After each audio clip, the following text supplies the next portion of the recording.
Shalom, selamat pagi jemaat Tuhan. Berjumpa kembali dalam doa pagi online. Mari perbaharui komitmen kita mengiring Yesus.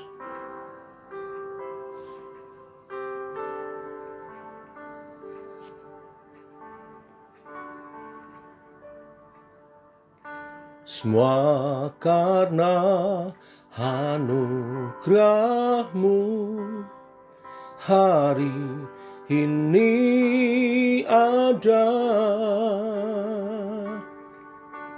bukan karena kuatku, namun karena Roh-Mu.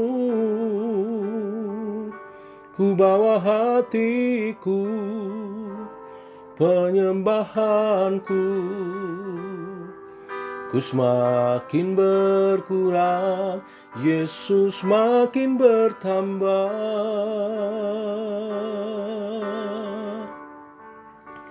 Mengikut Yesus, itulah kesukaan hatiku.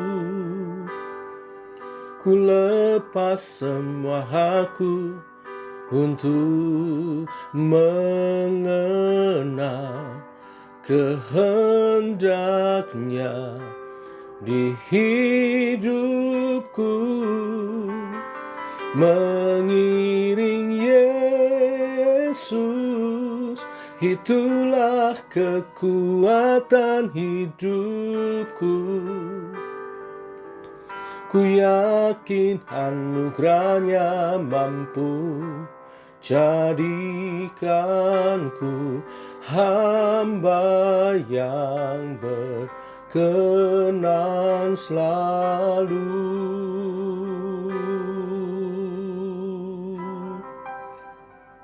Oh, mengikut-Mu Yesus, mengiring-Mu.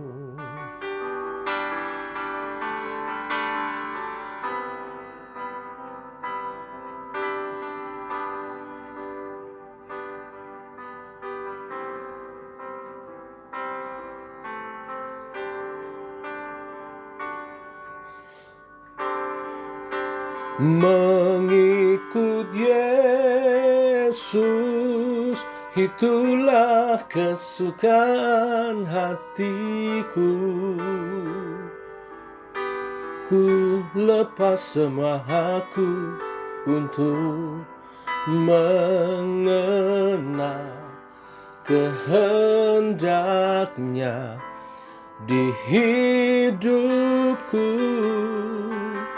Mengiring Yesus, itulah kekuatan hidupku. Ku yakin anugerahnya mampu jadikanku hamba yang berkenan selalu.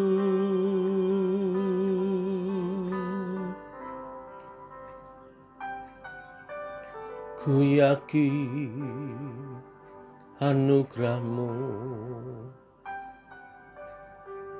mampu jadikanku hamba-Mu yang berkenan mengikut-Mu, mengiring-Mu Yesus. Terima kasih untuk anugerah-Mu, membawa kami mengenal Yesus secara pribadi. Dalam iman percaya menerima keselamatan oleh anugerah-Mu juga. Teguhkan oleh kebenaran firman, untuk hari demi hari kami makin berkenan di hadapan-Mu oleh anugerah-Mu. Sesuai kebenaran firman, yang juga kami renungkan. Dalam nama Tuhan Yesus kami berdoa. Amin. Bapak Ibu, kita lanjutkan renungan firman Tuhan. Kita masuk pada surat Kolose pasal 1 ayat 15 sampai 23. Surat Rasul Paulus kepada jemaat di Kolose yang ditulis bersama-sama juga dengan Timotius. Demikian firman Tuhan. Ia adalah gambar Allah yang tidak kelihatan, yang sulung, lebih utama dari segala yang diciptakan. Karena di dalam Dialah telah diciptakan segala sesuatu yang ada di surga dan yang ada di bumi, yang kelihatan dan yang tidak kelihatan, baik singgasana maupun kerajaan, baik pemerintah maupun penguasa. Segala sesuatu diciptakan oleh Dia dan untuk Dia. Ia ada terlebih dahulu dari segala sesuatu, dan segala sesuatu ada di dalam Dia. Ialah kepala tubuh, yaitu jemaat. Ialah yang sulung yang pertama bangkit dari antara orang mati, sehingga Ia yang lebih utama dalam segala sesuatu. Karena seluruh kepenuhan Allah berkenan diam di dalam Dia, dan oleh Dialah Ia memperdamaikan segala sesuatu dengan dirinya, baik yang ada di bumi maupun yang ada di surga, sesudah Ia mengadakan pendamaian oleh darah salib Kristus. Juga kamu yang dahulu hidup jauh dari Allah dan yang memusuhinya dalam hati dan pikiran, seperti yang nyata dari perbuatanmu yang jahat, sekarang diperdamaikannya di dalam tubuh jasmani Kristus oleh kematiannya, untuk menempatkan kamu kudus dan tak bercela dan tak bercacat di hadapannya. Sebab itu kamu harus bertekun dalam iman, tetap teguh dan tidak tergoncang, dan jangan mau digeser dari pengharapan Injil yang telah kamu dengar dan yang telah dikabarkan di seluruh alam di bawah langit, dan yang aku ini, Paulus, telah menjadi pelayannya. Amin. Bapak Ibu, perikop ini berbicara tentang kristologi. Kalau kita belajar teologi, ada bagian pengajaran yang berbicara khusus tentang Yesus, ketuhanan dan kemanusiaannya. Nah, Rasul Paulus mengajarkan kepada jemaat di Kolose bahwa segala sesuatu itu diciptakan oleh Dia dan untuk Dia, oleh Kristus dan untuk Kristus. Ini adalah sebuah ajaran yang tegas tentang pribadi Kristus. Mengapa penting bagi Rasul Paulus mengajarkan ini kepada jemaat di Kolose? Karena pada waktu itu berkembang ajaran sesat yang mengajarkan bahwa dunia adalah jahat, sehingga Allah tidak berurusan dengan dunia. Allah tidak mengurusi perkara duniawi, melainkan hal-hal yang rohani saja. Dualisme semacam ini kerap kali mengecilkan kekristenan. Seolah-olah kekristenan dianggap sebagai kehidupan agama yang hanya berhenti pada ibadah-ibadahnya kepada Tuhan saja. Akibatnya muncul aplikasi hidup daripada umat yang hanya berlaku kudus baik di dalam gereja ketika beribadah, tetapi tidak berarti apa-apa ketika ada di luar gereja. Rasul Paulus menentang hal itu karena meyakini bahwa Yesus adalah Allah yang telah menjadi manusia. Ia juga adalah Allah yang menciptakan segala sesuatu. Segala sesuatu diciptakan dalam Dia dan untuk Dia. Dengan demikian, tidak dipisahkan antara hal rohani dengan hal sekuler. Hal rohani maupun sekuler ada dalam kesatuan. Semuanya ada dalam kasana penciptaan Allah yang kita hidupi bersama. Di dalam gereja, dalam ibadah kita, maupun di luar gereja, kita mesti harus hidup sebagai umat Tuhan yang hidup bagi Kristus. Karena firman Tuhan mengajarkan bahwa segala sesuatu adalah milik Allah dan berada dalam pengamatannya. Oleh karena itu sebagai anak-anak Tuhan, kita semestinya melakukan segala sesuatu untuk kemuliaannya. Itu artinya apapun yang kita lakukan untuk Tuhan, bagi kemuliaan namanya. Jika kita bekerja seperti untuk Tuhan, bagi kemuliaan Tuhan.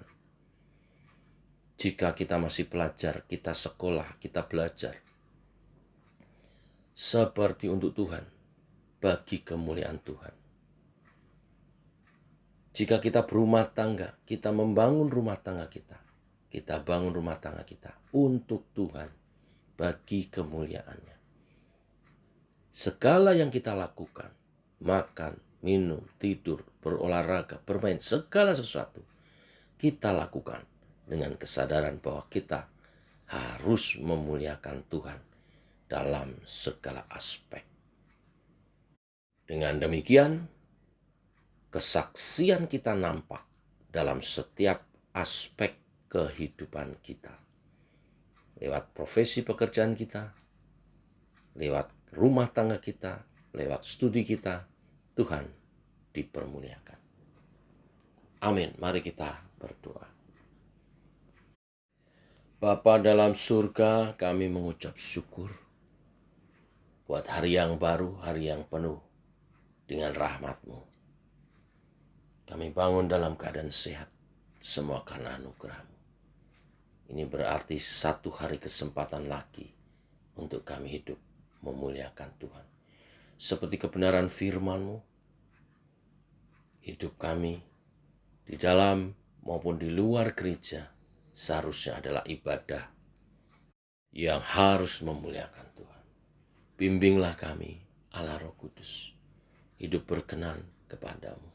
Seperti pujian yang kami naikkan, mengikut Yesus, mengiring Yesus, menjadi ibadah kami. Allah Roh Kudus, bimbinglah setiap tutur kata, perkataan, sikap, tingkah laku kami, memuliakan Tuhan sesuai dengan kebenaran firman-Mu. Tidak mengecewakan hati-Mu, tidak berdosa, tetapi memuliakan Engkau. Tuntunlah kami menjadi kesaksian bagi setiap orang yang boleh melihat kehidupan kami, melihat Kristus di dalam kami. Demikian kami menyerahkan setiap aspek kehidupan kami dalam pimpinan, tuntunan daripada Allah Roh Kudus. Berkati setiap umat Tuhan, pribadi lepas pribadi, keluarga, juga dalam kebersamaan kami berkomunitas di Shema Church. Kami bertumbuh bersama dalam iman percaya, berbuah-buah bagi kemuliaan nama-Mu Tuhan.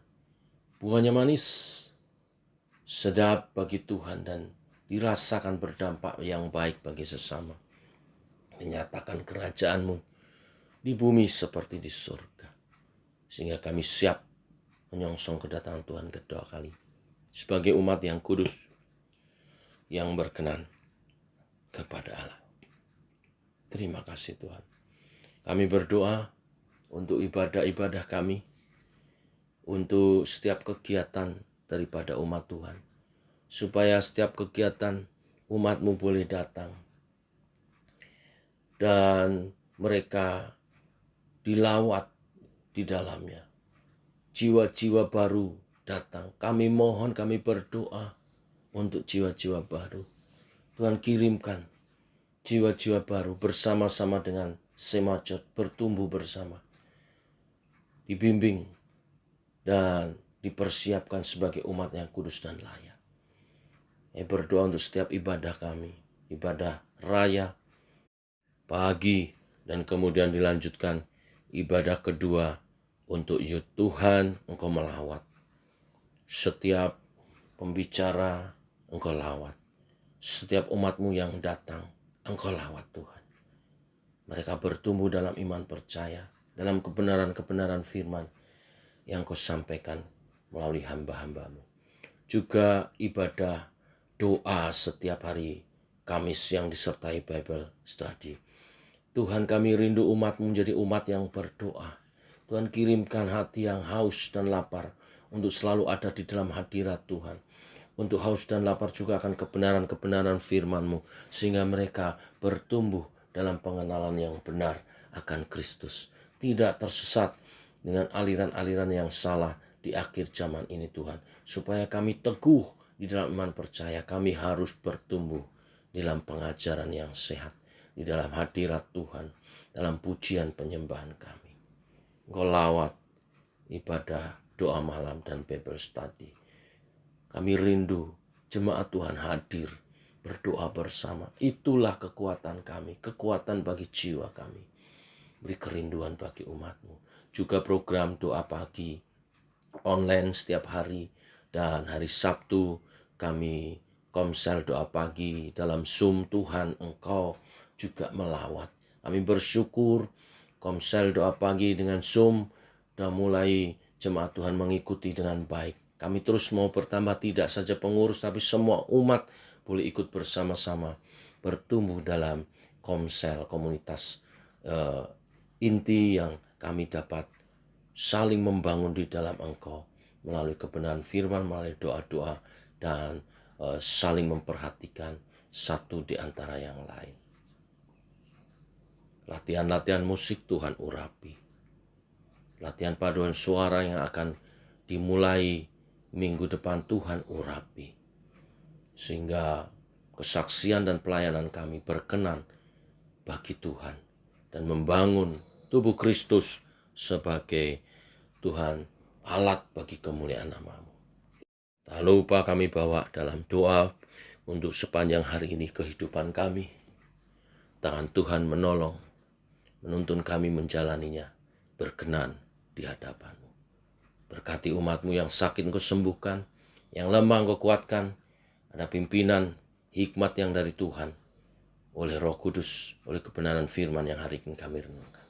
Demikian doa-doa kami naikkan di dalam nama Tuhan Yesus Kristus. Amin. Demikian saudara, doa pagi kita. Selamat pagi, selamat berjalan bersama dengan Tuhan. Tetap semangat, salam sehat, shalom.